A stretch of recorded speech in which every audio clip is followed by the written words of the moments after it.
Hier soir, l'orage a grondé sur les marchés. La publication des taux d'intérêt US n'a surpris personne, statu quo. Taux directeur inchangé à 4,15%, 4,1503. Mais attention, ce n'est pas une simple pause technique. Les marchés attendaient un feu vert de la Fed, une promesse, un pivot. Et là, foudre.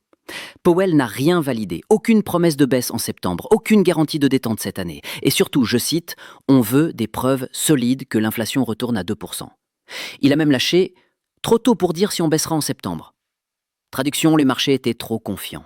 Résultat immédiat, moins 30 pips sur le gold en 1 heure, moins 200 points sur le Nasdaq, avant de tout ravaler pour finir sur un nouvel ATH grâce aussi aux résultats tech. Le dollar s'est envolé, plus 1% sur la journée, et malgré ça, l'euro a tenu, preuve que la zone euro reste résiliente, pour l'instant.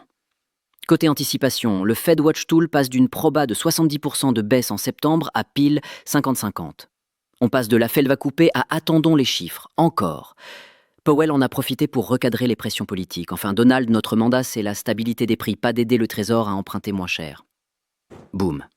Ce qu'on surveille maintenant, prochain rapport PCE, chiffres de l'emploi US, données sur la consommation. T'en fais pas, je serai là pour te décrypter tout ça en temps voulu.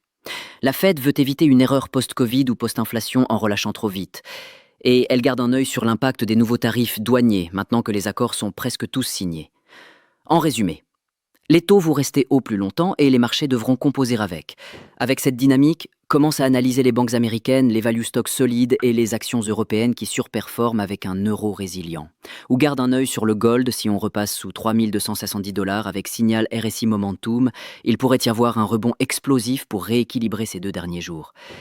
Et surtout, on surveille de près les tensions géopolitiques. Je sais que c'est les vacances d'été en France, mais on ne vit pas dans un monde des plus stables. Tu veux comprendre simplement comment fonctionnent les marchés pour trader ou investir dans la bonne direction ? Like, abonne-toi et lâche un commentaire. Ça me fait plaisir que tu rejoignes la meute des loups de la capitalisation. C'était Jordan Belfort, AI Finance Mentor. À très vite pour de la valeur financière brute.